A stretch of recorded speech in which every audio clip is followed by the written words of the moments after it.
Hola, buenas tardes. Vamos a dar comienzo a la clase de hoy. Antes de comenzar, quería saber si tenían alguna pregunta, alguna duda, y que me digan si me están escuchando bien. Se escucha bien, profe. Gracias. ¿Alguna duda, alguna pregunta antes de comenzar con respecto a las clases anteriores?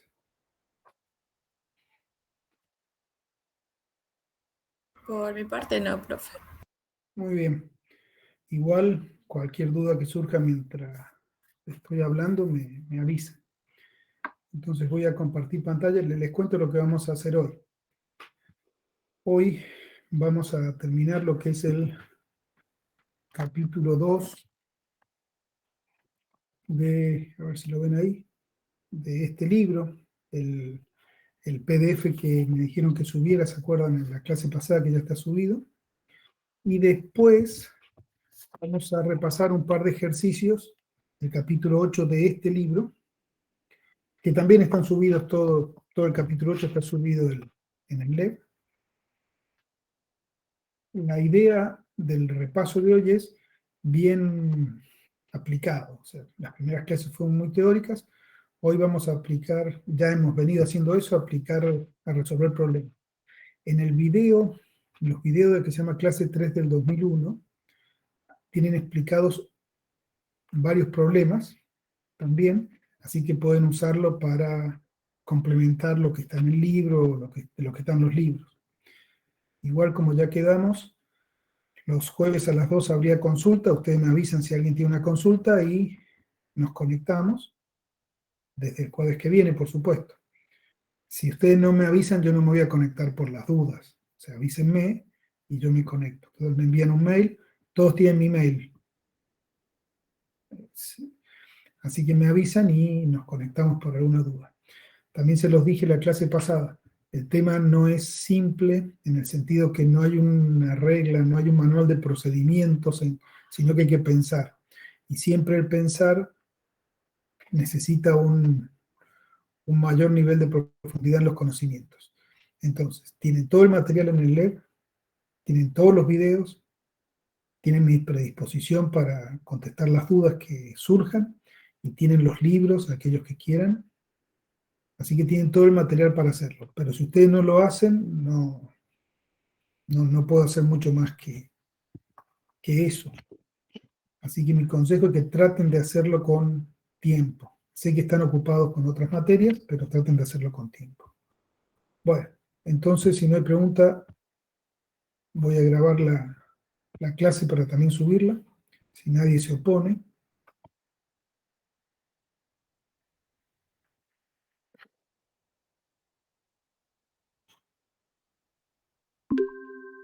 Bien, ahí comenzó la grabación. Entonces, como les dije recién, tenemos todo el material ya subido en el LEB. Vamos a subir este último video y toda mi predisposición para contestarles las preguntas que tengan. Las clases de consulta quedan los jueves a las 14 horas. Me avisan, nos conectamos y vuelvo a repetirles, lo que necesiten, trataré de responderles, de solucionar los problemas. Pero por favor, vean los videos, lean el material, lean los libros, que tienen todo allí para aprender. Ahora voy a cortar la cámara y voy a compartir pantalla, y cualquier duda me consulta.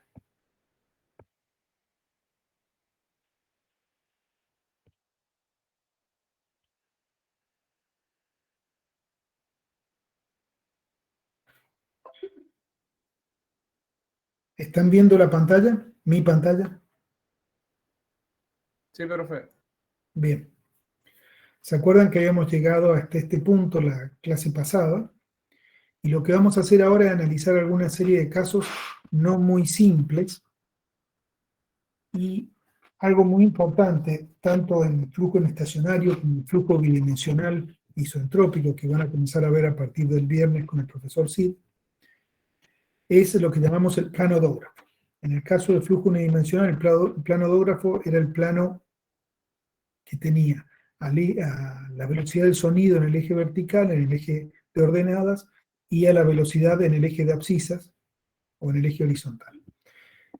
O el otro planógrafo que yo le decía que es menos útil porque no capta la discontinuidad de contacto, es presión en el eje de ordenadas y velocidad en el eje de abscisas. Habitualmente la dimensionalizamos con respecto a parámetros de una zona, a una velocidad del sonido de una zona de referencia, que es generalmente la de flujo sin perturbar, y esos gráficos se denominan gráficos odógrafos o planos odógrafos. Y lo interesante de esos planos es que lo podemos trazar sin haber hecho un número, sin hacer un cálculo. Y eso es poder hacer eso significa que uno entiende el problema. Luego el cálculo es aplicar las ecuaciones, pero si uno entendió la física del problema, tiene mucha más chance de aplicar bien las ecuaciones. ¿Bien? Entonces lo que vamos a ver ahora son problemas relativamente complejos en los cuales vamos a tratar de trazar el plano odógrafo para que practiquemos ese procedimiento. Lo primero que vamos a ver es la interacción de una onda de choque con una discontinuidad de contacto. ¿Recuerdan? Creo que la onda de choque, no hace falta aclarar más de lo que ya hemos hablado, ya a esta altura todos sabemos lo que es una onda de choque, y una discontinuidad de contacto era una discontinuidad que aparecía en el flujo debido a que habían dos fluidos en contactos o el mismo fluido con distintas propiedades, con distintos procesos de cambio de entropía. Eso generaba una interfaz entre los dos fluidos que se mueve con la velocidad del flujo y que tiene la misma presión que las dos zonas adyacentes a la discontinuidad de contacto. Es decir, si nosotros llamamos P4, la presión que está a la izquierda de la discontinuidad de contacto, y P5, la presión que está a la derecha de la discontinuidad de contacto en el plano XT, en el plano físico, tienen que ser iguales. Y las velocidades en la zona 4 y la velocidad en la zona 5 tienen que ser iguales. De esa forma, la velocidad que se mueve la discontinuidad de contacto es la misma que la velocidad de las zonas 4 y 5. Y ambas presiones, P4 y P5, son iguales porque recuerden que si hubieran distintas presiones, habría un desbalance en las fuerzas que actúan sobre la discontinuidad de contacto, acelerándola. Y si la aceleran, ya su velocidad no sería uniforme y no sería la misma de las dos zonas adyacentes. Entonces, los únicos dos parámetros que se mantienen constantes, ¿logran ver el cursor mío? Sí, profe. Bien, gracias. Los únicos dos parámetros que se mantienen constantes a través de una discontinuidad de contacto, cuando decimos a través es que el flujo ha sido perturbado por una discontinuidad de contacto, son las presiones estáticas, y las velocidades. El caso es este, por ejemplo. Este sería el plano físico, donde tenemos el tiempo, en este caso el tiempo dimensional en el eje vertical y la posición adimensional en el eje de abscisas. Y fíjense, lo que tenemos es la línea de trazos, o la discontinua. Acá está indicando la discontinuidad de contacto que está en reposo inicialmente. Para el tiempo cero, que estaría acá, la discontinuidad de contacto se ubica en este lugar. Fíjense que a medida que avanza el tiempo sigue en el mismo lugar, no cambia la posición en el tiempo, o sea que está en reposo. Las velocidades en la zona 1 y en la zona 2, ¿cómo tienen que ser? Si la velocidad de la discontinuidad de contacto es 0, ¿cómo tienen que ser las velocidades en cada una de esas zonas? ¿Se dan cuenta? 0 también. ¿Cómo, perdón? ¿Podrían repetir? 0 tendría que ser, profe. Bien, perfecto, claro, porque las velocidades en las zonas adyacentes a la discontinuidad de contactos son las mismas que la velocidad de la discontinuidad de contacto. Luego tenemos una onda de choque A que avanza hacia la derecha. ¿Cómo nos damos cuenta que avanza hacia la derecha? Y bueno, porque a medida que nos movemos en el eje vertical, es decir, el tiempo avanza, la posición de la onda de choque está cada vez más a la derecha. ¿Se dan cuenta? Esa onda de choque llega e impacta con la discontinuidad de contacto. Al impactar con la discontinuidad de contacto se produce el siguiente fenómeno. Hay una onda de choque reflejada, que llamamos C, una onda de choque transmitida, que llamamos B, y la onda de choque, como es una onda de compresión, significa que empuja el gas en la dirección que avanza. La onda de choque ha empujado a todo el gas de las zonas 1 y 2 y la discontinuidad de contacto hacia la derecha. y tenemos que la discontinuidad de contacto se mueve con una cierta velocidad igual a la velocidad de la zona 4 y la zona 5. Bien, fíjense que no hemos dado ningún dato numérico y así todo podemos trazar el plano odógrafo. Y eso es lo que vamos a hacer ahora. Profe, yo tengo una duda en ese gráfico. Sí, por supuesto. La onda de choque C no debería empujar hacia el como no debería frenar la velocidad de la trayectoria. Sí, la debería frenar. Ahí no está bien hecho el dibujo. Está muy bien, la debería frenar. O sea, la Tendría que debería ser un poco más inclinado, digamos, y en la 4 zona 4, digamos, o bueno, sí, la 3 debería ser más inclinada. Debería haber llegado por acá. A partir de ahí, haber llegado por acá. ¿Se dan cuenta? Más inclinada a la derecha. ¿Lo entienden?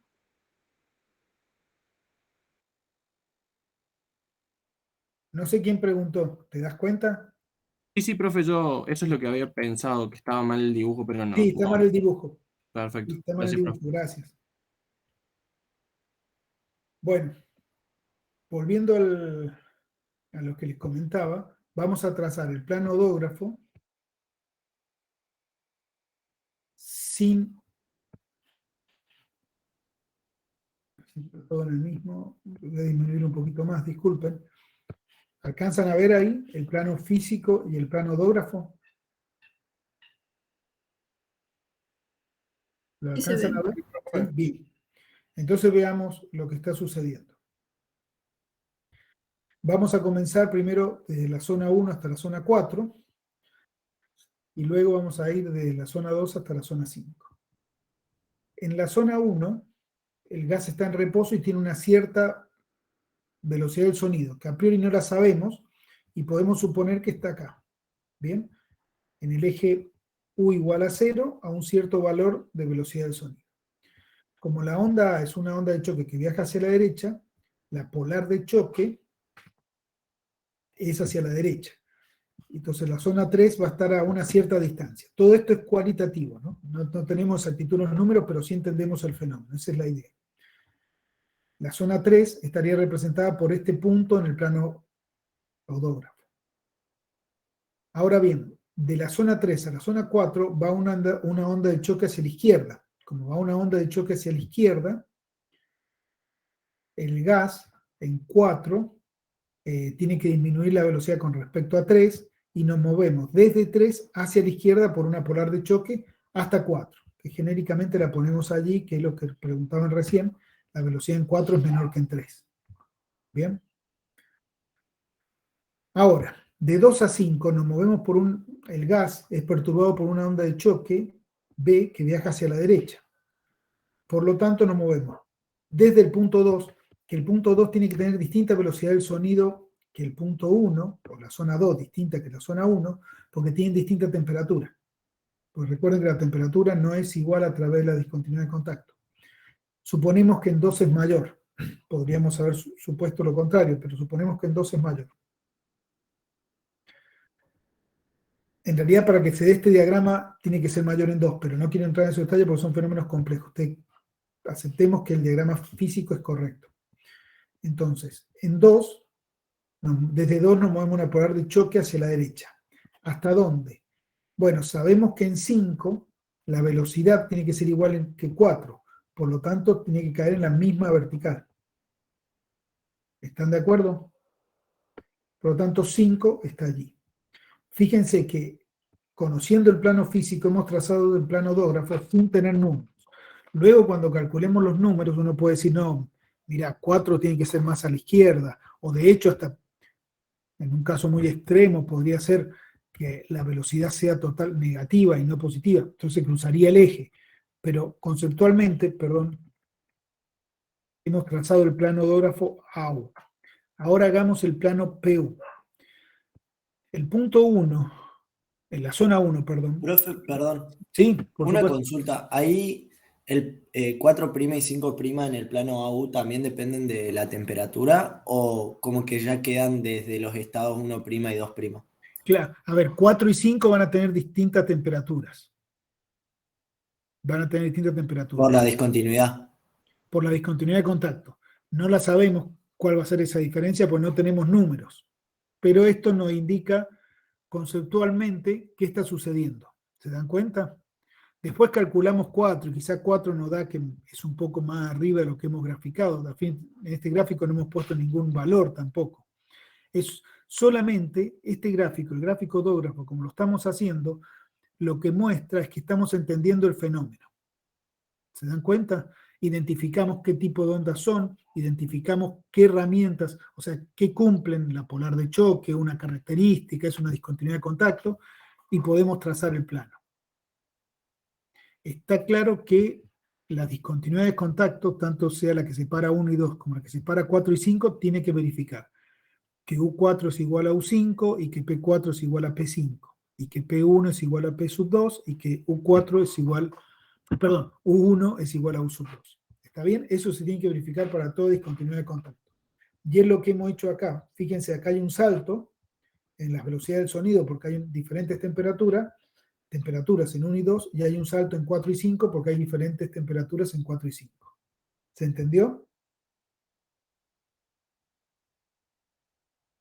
Sí, profe. Perfecto. Ahora hagamos el plano P sub U. ¿Cuál es el problema del plano P sub U? Como las presiones en 1 y 2 son iguales, ambos puntos tienen que coincidir. ¿Se dan cuenta? Y como las presiones en 4 y 5 son iguales, ambos puntos coinciden. Por lo tanto, en este diagrama que hemos hecho lo mismo, de 1 pasamos a 3 por una polar de choque a la derecha, de 3 pasamos a 4 por una polar de choque hacia la izquierda, y de 1 pasamos a 5 por una polar de choque hacia la derecha, y tienen que estar en el mismo punto, 4 y 5, y 1 y 2 en el mismo lugar porque tienen las mismas presiones y las mismas velocidades. Entonces en este gráfico no sabemos si en 4 y 5 hay una discontinuidad de contacto.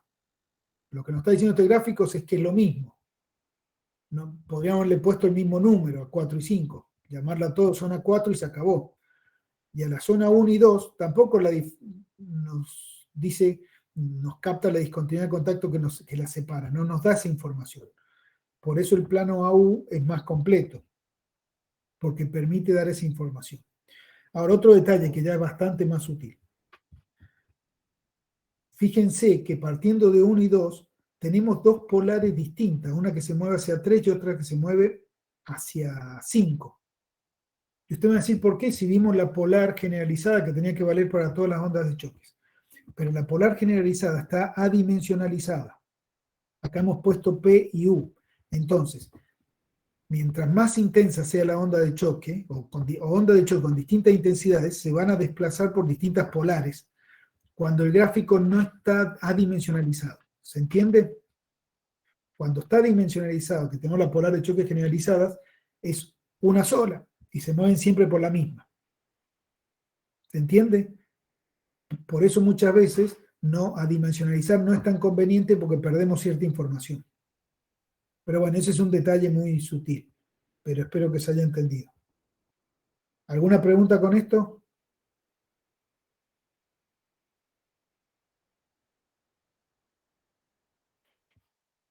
Bien, entonces continuamos. Discúlpenme.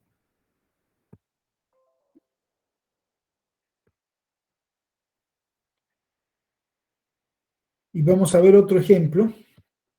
Perdón, me fui. Que es este que está acá.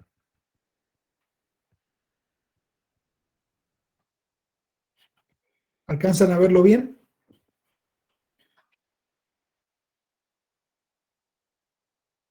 Sí, se va. Perfecto. Lo que tenemos es, en el plano físico, acá hay otro error, estoy viendo ahora. En el plano físico, tenemos una onda de choque que viaja hacia la derecha, pero que es alcanzada por una onda de expansión. La onda de choque es una onda de compresión.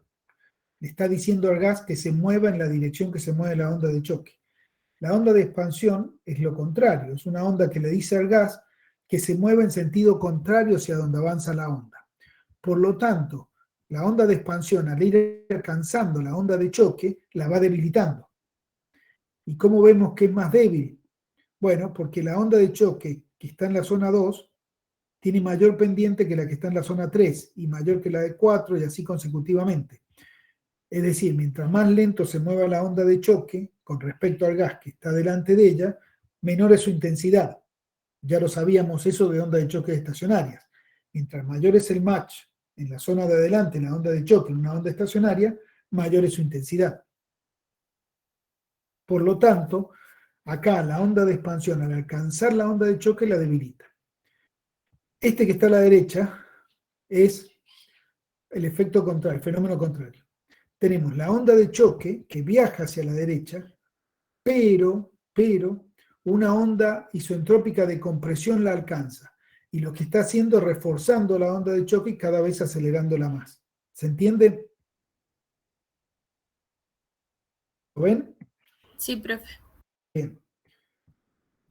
Yo no sé si acá está el planodógrafo, si no se lo muestro en otro archivo. No, no está, lo voy a mostrar en otro archivo, el planodógrafo. Denme un segundo.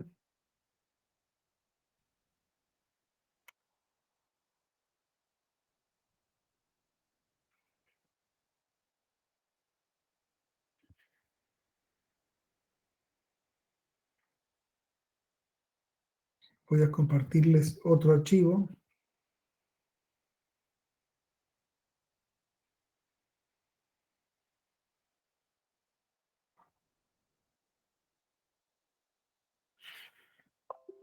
Bien. Acá les voy a mostrar el planodógrafo en un ejercicio que está resuelto en el archivo de ejercicios que hemos subido al LEP.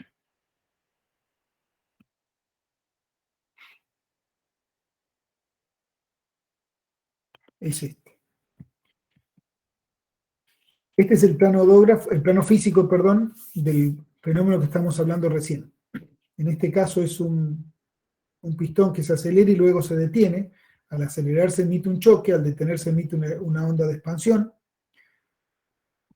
La onda de expansión va debilitando la onda de choque por lo que dijimos recién, y veamos el planodógrafo. Este que está acá. En la zona 1, que es la zona delante de la onda de choque, se mueve por una polar de choque hasta la zona 2. Polar de choque a la derecha. ¿Por qué? Miren. El estado 1 es este. Esta polar de choque se mueve hacia el estado 2. De forma tal que la velocidad detrás de la onda de choque va a tener la velocidad del sólido que está en contacto. Pero eso después lo ven tranquilo. Lo que me interesa ahora es que vean que está bien que nos movamos desde la zona 1 a la zona 2 por una polar de choque. Ahora, a la zona 3, lo que está sucediendo es que el invariante, como estas son ondas de la familia 1, el invariante de Riemann de la familia 2 se va a mantener constante en 3. Y va a ser el mismo en 4 y va a ser el mismo en 5. Es decir, el invariante de Riemann de la zona 2, el invariante de Riemann 2, perdón, el invariante de Riemann Q de la zona 2 va a ser igual al de la zona 3, igual al de la zona 4, igual al de la zona 5. Y eso es lo que nos está diciendo el gráfico. Desde el punto 2, trazamos una característica donde el invariante de Riemann 2 sea constante o el invariante Q sea constante, y el punto 3 va a estar en esa característica y el punto 4 en esa característica y el punto 5 que suponemos que tiene velocidad 0. ¿Cómo sabemos que se mueve hacia la izquierda y no hacia la derecha? Porque la onda de choque cada vez se va debilitando, entonces el salto de velocidad que va a producir cada vez es menor. ¿Bien? Esa es la idea. ¿Se entendió?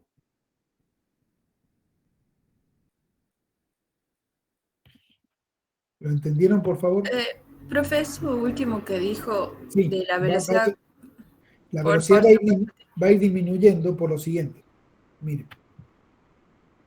Estamos aceptando, en la zona 1 hemos puesto que la velocidad es 0, para hacer todo más simple. La onda de choque que separa la zona 1 y la zona 3, y la zona 2, perdón, es más intensa que la onda de choque que separa la zona 1 de la zona 3. ¿Por qué lo vemos? Porque la velocidad de esta onda de choque es mayor que la velocidad de esta otra. Esta onda de choque entre 1 y 2 recorre mayor distancia en el mismo tiempo que la que recorre la onda de choque 3. Por lo tanto, se mueve más rápido. Y si se mueve más rápido, el número de match es mayor, y ya sabemos que mientras mayor es el número de Mach de la onda de choque, mayor es el salto de variables que va a producir, mayor va a ser el salto de velocidades. Por lo tanto, la velocidad en 3 tiene que ser menor en 2, y en 4 menor que en 3, y en 5 menor que 4. Acá, como la velocidad del pistón en 5 es 0, la velocidad en 5 va a ser 0. Entonces, desde una velocidad en 2, que va a ser la velocidad del pistón, va a llegar a una velocidad en 5, que va a ser la velocidad del pistón en reposo, 0. Por lo tanto, en 2 vale un valor finito, y en 5 vale 0. En 3 va a valer menos que en 2, y en 4 va a valer menos que 5. ¿Por qué? Porque el estado delante, la onda de choque no cambió, y las ondas de choque cada vez son más débiles. ¿Se entendió ahora? Sí, profe, sí, gracias. Bien. De hecho, desde el punto 1 podríamos trazar una polar de choque que vaya hasta el punto 3 y otra que vaya hasta el punto 4. Ya el punto 5 no, porque ha desaparecido. ¿Se dan cuenta? ¿Por qué? Porque entre 1 y 3, disculpen que están en distintas páginas los gráficos, entre 1 y 3 hay un choque, entonces también puede ser unido por una polar de choque a la derecha. Y entre 1 y 4 también. Ya en 5 la onda de choque se debilitó y no existe.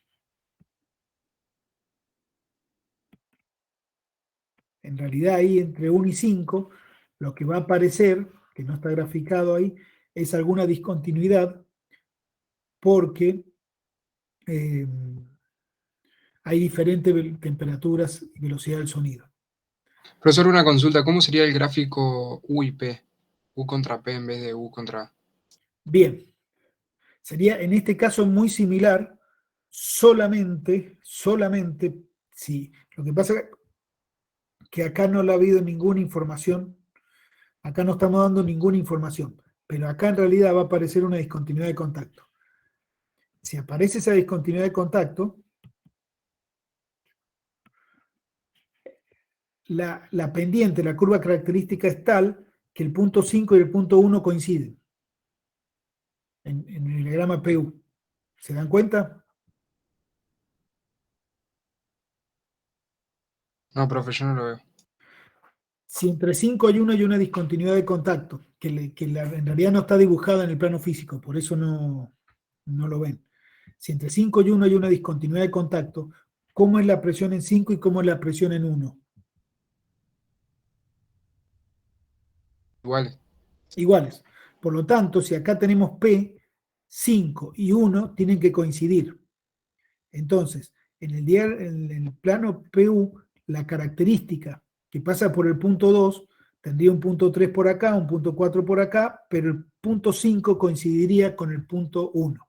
Esa sería la diferencia del plano AU al plano PU. ¿Se dan cuenta? Y en el plano PU, profe, ¿las curvas características de la familia 2 también No, son del mismo tipo? O sea, no son perdón. rectas, no son rectas. Ah, va. No. Pero bueno, uno lo puede simplificar. Recuerden que este es un gráfico muy aproximado. No tiene números. Es para entenderlo cualitativamente. Por eso ustedes habrán visto que cuando tenemos problemas con características solos, usamos AU, no usamos el PU. El diagrama PU aparece, lo empezamos a usar con ondas de choque. Pero si ustedes me preguntan, no tiene sentido, no aporta nada al diagrama AU. Y si yo les voy a decir, cuando ustedes hablan con gente y dicen voy a trazar el plano odógrafo y no dicen nada, es el AU.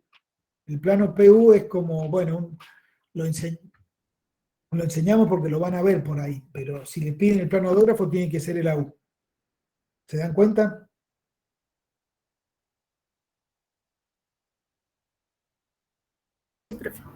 Bien.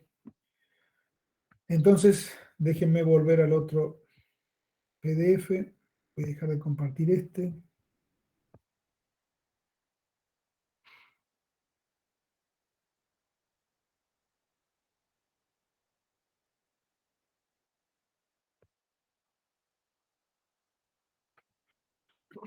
Y volvemos a compartir.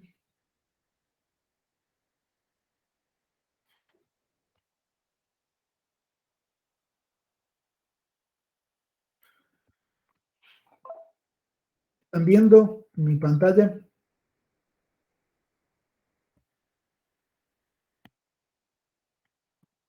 Sí, profe. Bien. Vamos a ver otro ejemplo. Miren, tenemos una onda de choque que viaja hacia la derecha con una onda de expansión que viaja hacia la izquierda. Por lo tanto, la onda de choque le está diciendo al gas que está en 1 que se mueva hacia la derecha, porque es una onda de compresión. Por lo tanto, mueve al gas en la misma dirección que la onda. La onda de expansión, que viaja hacia la izquierda, como es de expansión, le está diciendo al gas que también se mueva a la derecha. Por lo tanto, las dos tienen el mismo efecto, y lo que va a hacer la onda de expansión es potenciar la onda de choque. Por lo tanto, la pendiente de la onda de choque cada vez es mayor. ¿Lo ven? Entonces, estas curvas características que representan la expansión, que fíjense que tienen distintas, al llegar a la onda de choque cambian las pendientes. ¿Por qué? Porque el estado de entropía en esta zona, en la zona 1, 2, 3, 4, es distinto al estado entrópico en la zona 5, 6, 7, 8. Entonces cambia U, cambia A, cambian las pendientes. Pero, entre la zona 1 y la zona 2, como el gas es perturbado por una onda de expansión representada por una característica de la familia 2, en el plano dógrafo el invariante P o 1 se va a mantener constante. Por lo tanto, trazamos por 1, que lo hemos ubicado acá, que en este caso aceptamos que tiene una velocidad inicial, una cierta velocidad del sonido, trazamos una característica de la familia 1. Por lo tanto, el punto 2, como tiene el mismo invariante P, va a estar ubicado sobre esa característica. Lo mismo la zona 3 y lo mismo la zona 4. ¿Por qué? Porque todos tienen el mismo invariante 1 o P. Ahora bien, de 1 a 5 nos movemos, para representar lo que está pasando, por una polar de choque a la derecha, porque es una onda de choque que viaja hacia la derecha. Pero entre 5 y 6, 6 y 7, y 7 y 8, volvemos a tener una expansión que viaja hacia la izquierda de característica 2. Por lo tanto, el invariante 1 se va a mantener constantes entre ellos. Este invariante va a ser distinto del que estaba entre los estados 1, 2, 3 y 4. ¿Por qué? Porque pasó la onda de choque y cambió la entropía. Pero una vez que estamos en el estado 5, al movernos hacia el estado 6, 7 u 8, la entropía es constante y nos movemos por el invariante de Riemann que pasa por 5. Entonces tenemos los estados 5, 6, 7 y 8 ubicados en el nuevo invariante de Riemann. 1, el nuevo invariante de Riemann 1. Y la zona 1 y 5 se unen por una polar de choque, la 2 y la 6 por otra, y así consecutivamente. Bien. Recuerden que este es un gráfico cualitativo. Probablemente estas polares de choque no tengan todas distintas. O sea, la separación entre 1 y 2 no sea igual en 5 y 6, la 2 y 3 es distinto a 6 y 7. Esto es genérico. Es para entender lo que está pasando. ¿Se entiende? Profe, a la hora de los ejercicios, ¿los hacemos cuantitativamente? No, tienen que hacer el plano 2 cuantitativo y también resolverlo. En el parcial los ejercicios hay que resolverlos. Generalmente en los coloquios, vamos a suponer que ustedes no aprobaron en estacionario, es muy probable que en el coloquio les dé un diagrama odógrafo, un diagrama físico así, y quiero que me expliquen el diagrama odógrafo. Bien. Pero en los ejercicios del parcial son similares a los ejercicios que están en el archivo que hemos subido, que se llama Ejercicios en Estacionarios, o en el capítulo 8 del libro de ejercicios. Bien, del mismo tipo van a ser. ¿Alguna pregunta?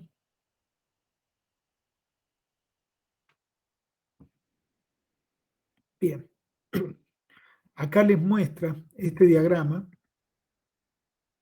cómo sería la verdad del cálculo más exacto de la interacción. Fíjense lo que yo les decía recién. Al llegar una onda de expansión hacia una onda de choque que viaja hacia la derecha, no es tan simple como teníamos recién. Recién no habíamos considerado para nada el rebote de las ondas. Entonces hay una interacción de ondas isentrópicas acá y aparecen discontinuidades de contacto donde chocan, donde la onda de expansión alcanza la onda de choque.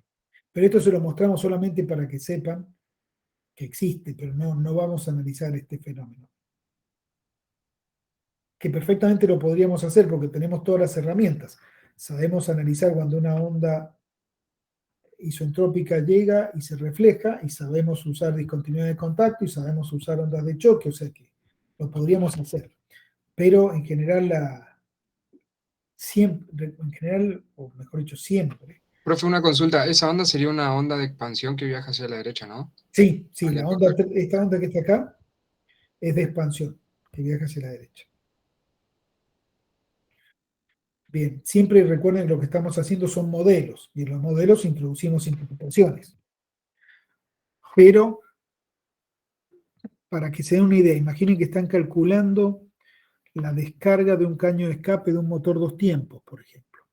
Entonces tienen cuando hay descarga de gases, hay una onda de compresión que viaja hacia la salida. Esa onda de compresión, cuando llega a la salida del caño de escape, se encuentra con una pared de presión constante, que es la presión atmosférica, rebota hacia adentro como una onda de expansión. Esa onda de expansión tenemos que hacerla coincidir, que llegue cuando nuevamente se están abriendo para el escape de los gases. Bueno, ese tipo de fenómenos con la herramienta que tenemos acá lo podemos solucionar sin ningún problema. Por supuesto que no estamos considerando la capa límite, no. Se puede discutir alguna serie de aspectos que están faltando, pero para entender rápidamente, para entender la física de lo que está sucediendo, lo podemos hacer. Y ese es el objetivo. Bueno, acá hay ejemplos. Acá hay ejemplos de qué sucede cuando hay un flujo que llega, se langosta, es subsónico, acá es supersónico. No importa. Esto es para que vean que hay problemas complejos, o sea, una serie de fenómenos que podemos resolver, pero para el aprendizaje ahora no les aporta mucho. En este caso, por ejemplo, tenemos un conducto que tiene una área A1, un cierto diámetro 1, que se ensancha abruptamente hacia un cierto diámetro A2, a un área 2, perdón. El fenómeno físico, lo que está sucediendo es lo siguiente: si ya una onda de choque está viajando por el conducto de menor diámetro, llega a donde se ensancha, lo que va a suceder es que aparecen dos ondas de choque, las que llamamos C y B, y entre medio una discontinuidad de contacto. ¿Cuál sería el planodógrafo en ese caso? Sería el siguiente. De 1 a 2, de 1 a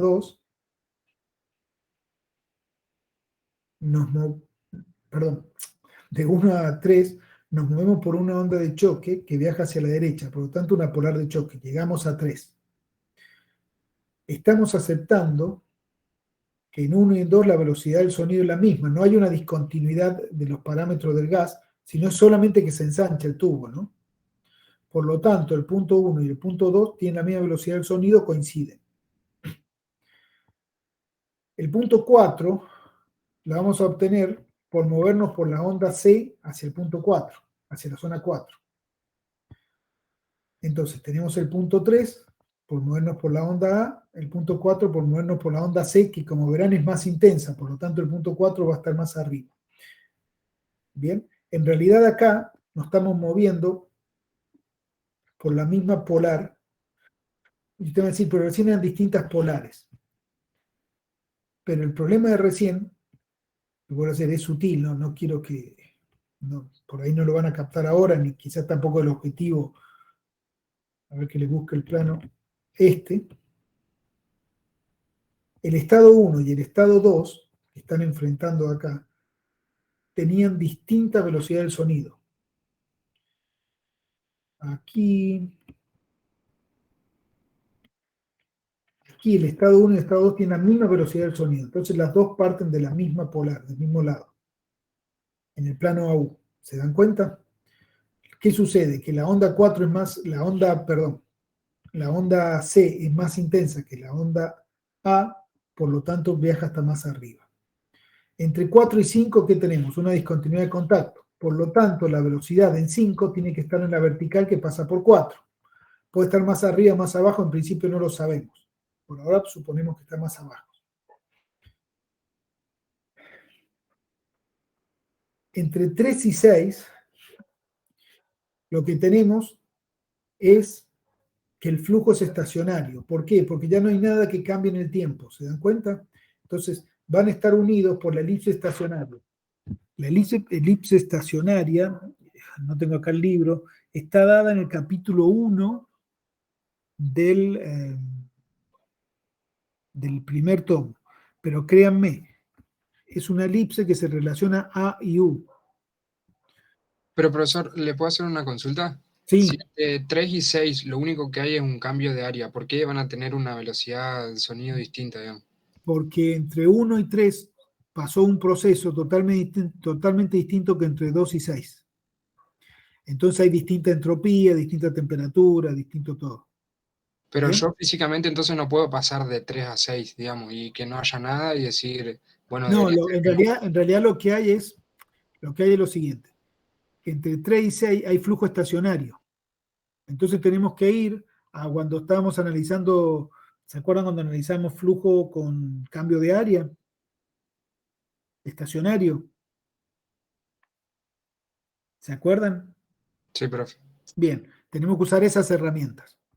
Ahora, vuelvo a repetir, este es un esquema muy simplificado de lo que está pasando en la realidad, porque acá el flujo no es unidimensional. Está claro, ¿no? Imagínense que se está expandiendo, acá se forman remolinos, la capa límite se desprende y se vuelve a pegar, o sea, el diámetro el área 1 está reducida, el área 2 todavía se reduce más, hay una distancia para que el flujo se estabilice.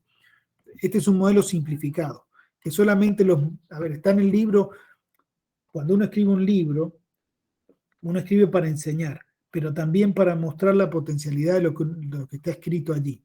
Y esto está hecho para eso. No espero para nada que ustedes resuelvan este problema. Me explico cómo se van a dar cuenta que entre 3 y 6 hay un flujo estacionario. Si no se lo digo, es imposible. ¿Se dan cuenta? Pero es parte del modelo simplificado 1D que estamos usando. Profesor, una consulta entonces para que me Sí, quede claro. Cuando hay el sí, cambio de área, van a generarse dos ondas de choque, una más rápida que otra, digamos. sí. ¿Va a estar una por delante de la otra o cómo es esa física? Claro, físicamente sería así.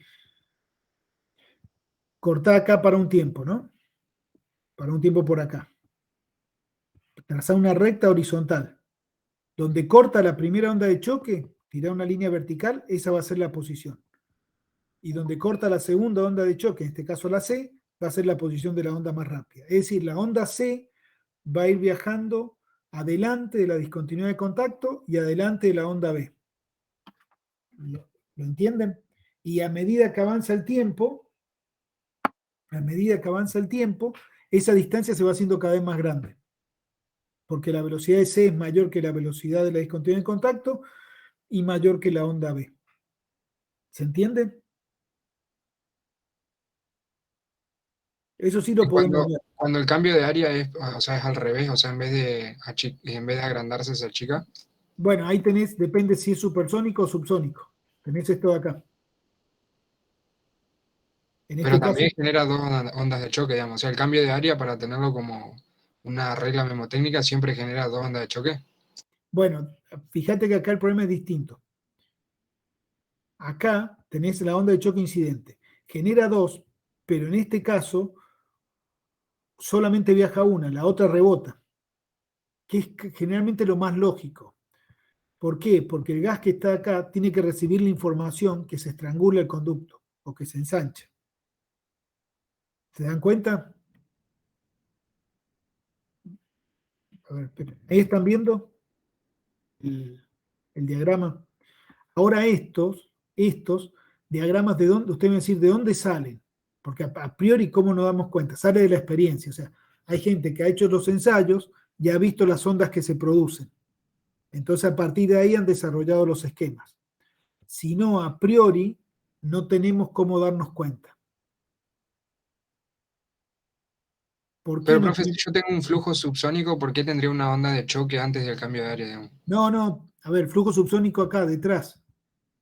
Aguas abajo, en 2, el flujo subsónico. Todavía la onda de choque no llegó. Y aparte acá recuerden otra cuestión, quizás la pregunta iba por otro lado y no me di cuenta. Acá, lo que va a hacer que exista una onda de choque es la diferencia entre la velocidad del choque y la velocidad del gas que está delante de ella. El gas delante de ella puede ser subsónico, pero la diferencia entre las dos tiene que ser supersónica. ¿Se dan cuenta? Recuerden que ¿qué es lo que hacíamos? Una onda de choque que se movía hacia la derecha, a todo el sistema le sumábamos la velocidad de la onda de choque hacia la izquierda y la dejábamos en reposo. Y ahí sí, el match delante de la onda de choque tiene que ser supersónico. Pero eso, ¿qué está implicando? Que la velocidad de la onda de choque inicial, la que la hacía mover hacia la derecha, era supersónica. Pero acá lo que está sucediendo es lo siguiente. Tenemos una onda de choque que está viajando hacia la derecha. ¿Ven mi cursor? Perdón, yo estoy hablando acá. ¿Lo ven? Sí, se ve. Bien. Tenemos una onda de choque que no sabemos por qué se produjo, pero que está viajando.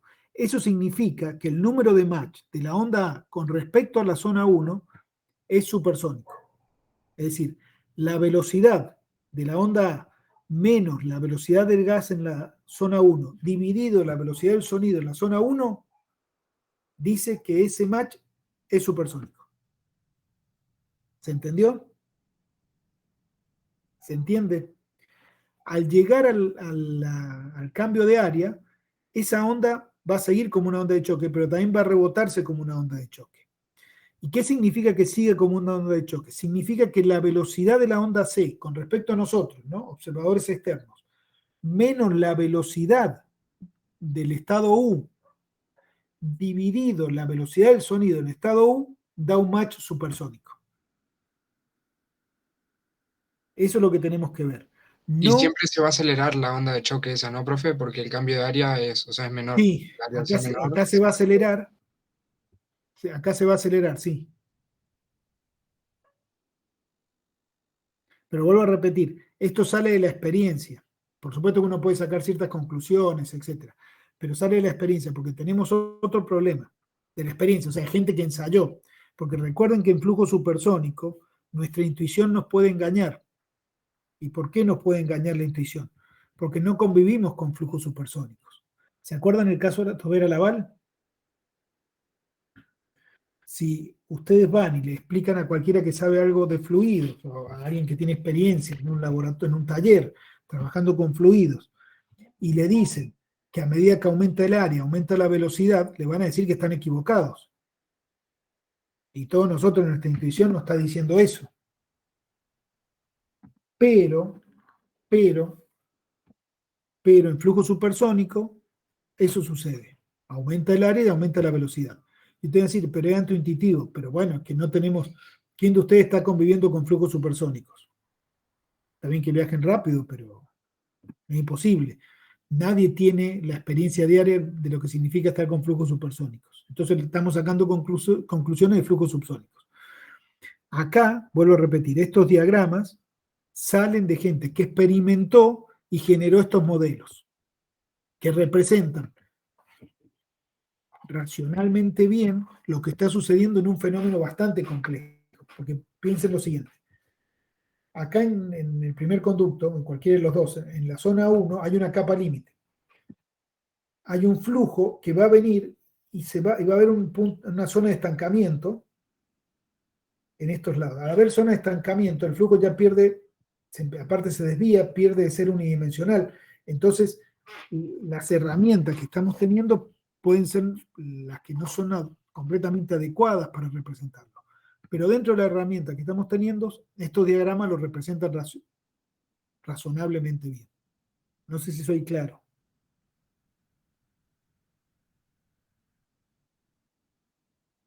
¿Se entendió? Sí, profe. Profe, yo tengo una duda. Sí.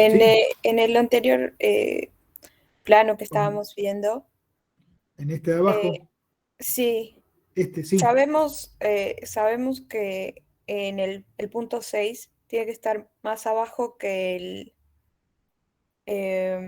el 4 porque disminuye el match, ¿o no? Bueno, en realidad, no, Vale, con respecto al punto 4, No, perdón, al punto 3. en realidad al punto 3. Bueno, ahí lo que tenemos es una elipse estacionaria. No, en realidad el gráfico por ahí puede no estar tan bien, porque fíjense, miren un segundo. La velocidad en 4 es la misma que en 5. ¿Están de acuerdo? La velocidad en 6 va a ser mayor o menor que la velocidad en 5. ¿Ustedes qué creen? Menor. No, va a ser mayor. ¿Por qué? Porque la onda B es una onda de choque que viaja hacia la derecha y que empuja al gas. Y sabemos que la velocidad en 5 es positiva por la discontinuidad de contacto. Por lo tanto, en 6 la velocidad tiene que ser mayor en 5. Que 5. Eso lo sabemos. Y ya sabíamos que la velocidad en 4 era mayor que en 3. Por lo tanto, 6 tiene que estar a la derecha de 5 y a la derecha de 3. Eso lo sabemos. Y está acá a la derecha. ¿Bien? ¿Se entiende eso? Sí, profe. Sí, sí. Bien. El problema es con la velocidad del sonido, porque ahí ya no tenemos tanta información. ¿Por qué? Porque la velocidad del sonido en 4 es distinta que en 5. Y no sabemos si es mayor o menor. Si ustedes trazan la elipse estacionaria va cayendo desde el punto inicial al punto final, va cayendo. Por lo tanto, hemos puesto el punto 6 con menor velocidad del sonido que en 3. Y eso hace que en 5 también tengamos menor velocidad de sonido que en 4. Yo no me di cuenta, no traje acá para mostrarles la ecuación. Se las voy a... Háganme un favor, escríbanme un mail y yo les mando la ecuación de la elipse estacionaria. Así ustedes la ubican y la ubican en el libro. Yo acá justo no traje el material, estoy en mi portátil, no en mi computadora, entonces no tengo el material. Pero para que lo ubiquen, entre 3 y 6, ¿por qué decimos que es estacionario? Hagan un corte, ven mi cursor, hacemos un corte a tiempo constante. ¿Bien? Hacemos un corte a otro tiempo. ¿Bien? Hacemos un corte a otro tiempo. No cambió nada. Es estacionario. No hay ninguna onda que llegue y afecte algo. Entonces no cambia. Eso es flujo estacionario. ¿Se entendió? La idea por qué es flujo estacionario Sí, profe. y por qué hemos puesto 6 acá. Porque sabemos que la velocidad en 6 es mayor y la elipse estacionaria va cayendo. Va cayendo, por lo tanto, el punto 6 va a tener menor que en 3. Menor velocidad del sonido que en 3, perdón. ¿Bien? Sí, profe. Bien. Bueno, ¿alguna pregunta con esto? ¿Alguna otra pregunta? No, voy a repetir, este no es el objetivo que entiendan, pero sí que aprendamos a hacer este tipo de razonamientos. Bien, si en 5 tengo la misma velocidad que en 4 y viene una onda de choque, significa que en 6 la velocidad va a ser mayor que en 5 y va a ser mayor que en 4. Darme cuenta de esas cosas, eso sí puedo hacerlo.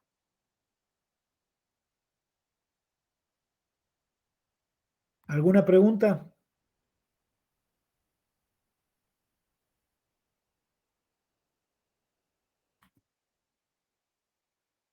Déjenme cambiar de compartir pantalla. ¿Quieren que paremos 5 minutos o quieren que sigamos?